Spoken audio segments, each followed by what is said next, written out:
오늘 주신 하나님의 말씀 데살로니가 전서 제2장 1절부터 12절까지 말씀입니다. 데살로니가 전서 2장 1절부터 12절까지고요. 지금 읽는 것은 1절, 2절, 3절, 4절까지만 읽겠습니다.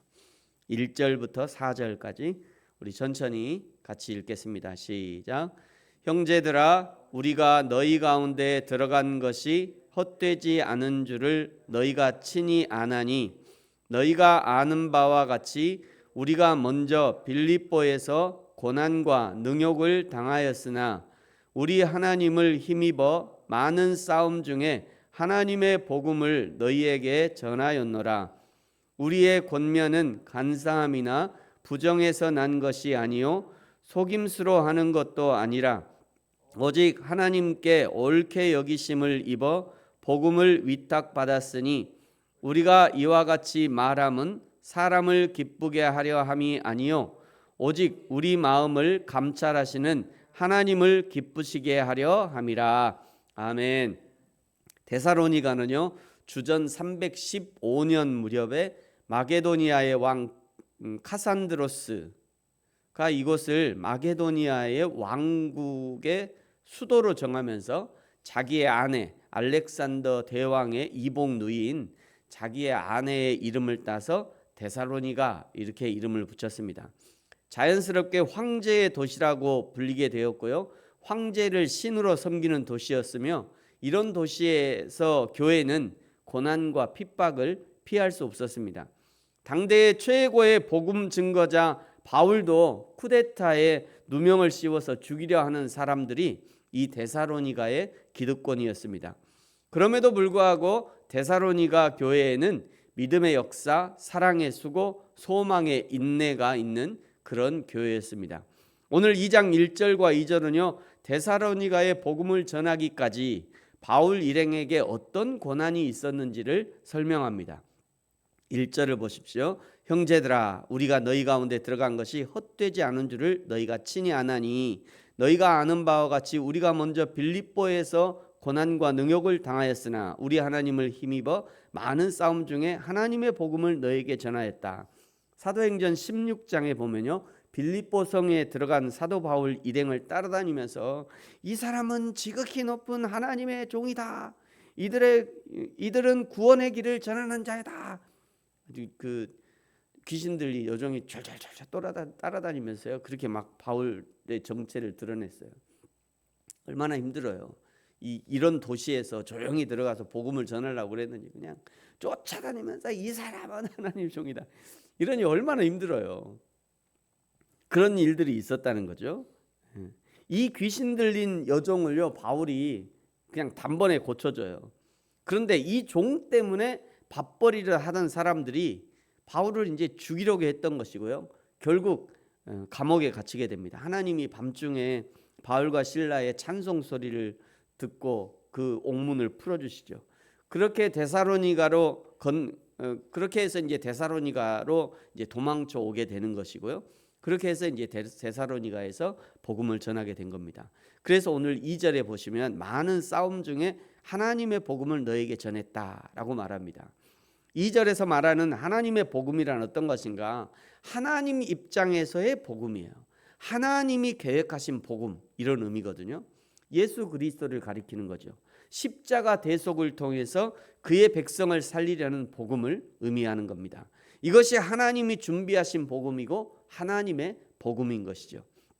사도 바울은 이 하나님의 복음을 데살로니가에 전했고, 이 복음이 그 모든 환난과 핍박을 이겨내게 하는 원동력이 되었던 것입니다. 3절에 이 복음은 간사함이나 부정함이나 속임수가 아니다.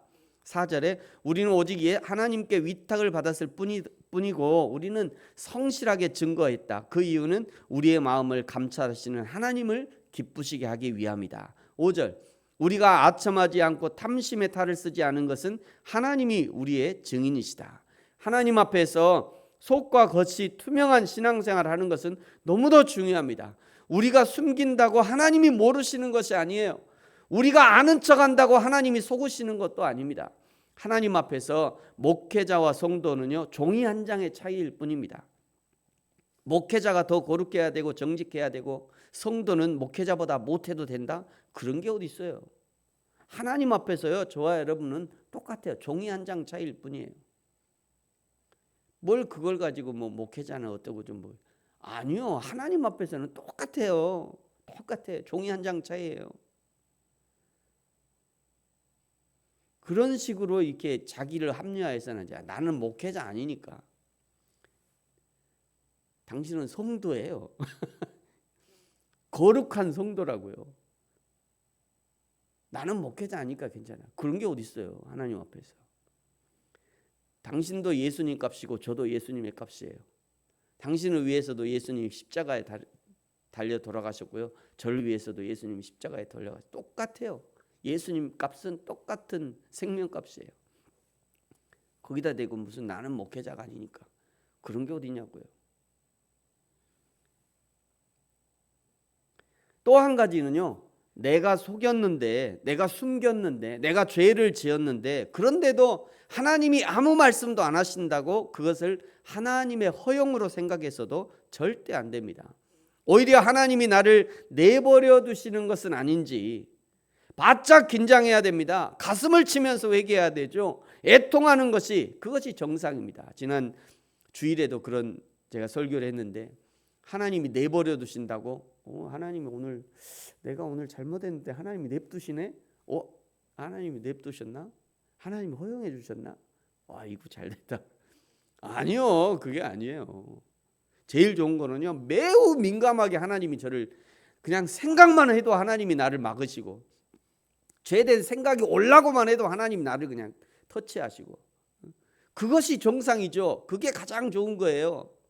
내가 뭔가 막 나쁜 일을 하려고 그러는데 하나님이 냅두시면 매우 곤란한 거죠. 그거는 하나님이 내버려 두신 거잖아요.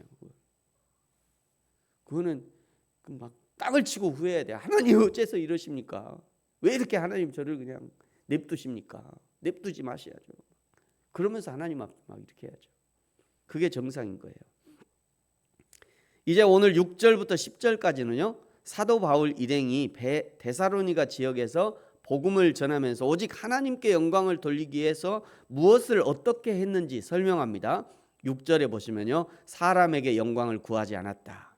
7절 우리가 우리의 권위를 주장할 수 있었지만 우리는 그저 유모가 자기 자녀를 기름같이 했다. 8절 우리의 목숨까지도 너에게 주기를 기뻐했다. 9절 우리는 너희 아무에게도 폐를 끼치지 않으려고 밤낮 일했다. 10절 우리가 어떻게 옳고 흠 없이 행했는지 너희와 하나님이 증인이시다. 11절에 왜 이렇게까지 하면서 마치 아버지가 자녀를 대하는 것처럼 대하면서 너희에게 권면하고 위로하고 경계했냐?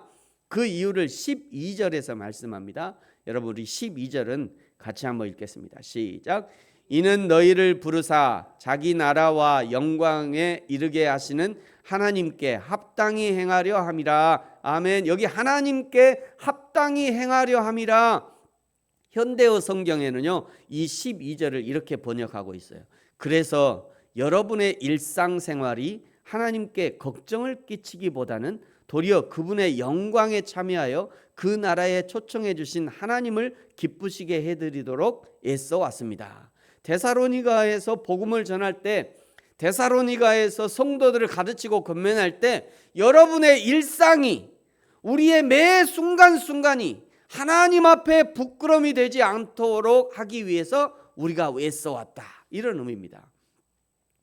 여러분도 가끔 설교는 잘하는데 삶이 모범이 안 되는 사역자들을 본 적이 있을 겁니다.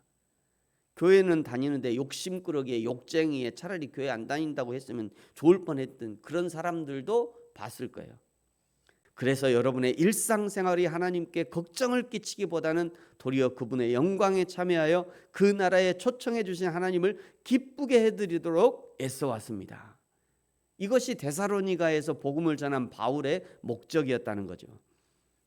교회에서만이 아니라 여러분의 일상생활에서 하나님께 영광되는 삶을 살게 하기 위해서 바울이 아버지의 마음으로 데살로니가 교인들을 격려했던 것입니다. 사랑하는 성도 여러분, 저와 여러분의 일상생활이 하나님께 영광을 올려드리는 그런 일상생활이기를 예수님의 이름으로 축복합니다. 시장에서도, 슈퍼에서도, 동네 미용실에서도, 화장실에서도, 이불 속에서도, 어디서든지 내가 예수님의 사람임을 당당하게 드러낼 뿐 아니라 예수님의 사람으로 합당한 삶의 모습이기를 예수님의 이름으로 축복합니다. 기도하겠습니다.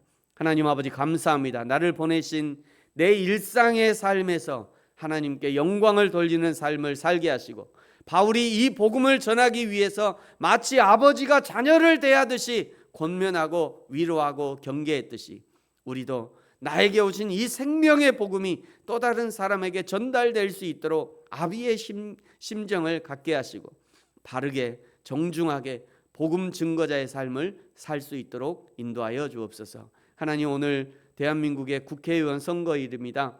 대한민국의 모든 국민들이 자신의 주권을 잘 행사할 수 있게 하시고, 선거 이후에 대한민국이 다시 한번 일어서고 도약할 수 있는 귀한 기회가 되게 하여 주옵소서. 감사합니다. 예수님의 이름으로 기도합니다. 아멘. 하늘에 계신 우리 아버지여, 이름이 거룩히 여김을 받으시오며 나라가 임하시오며 뜻이 하늘에서 이루어진 것 같이 땅에서도 이루어지이다.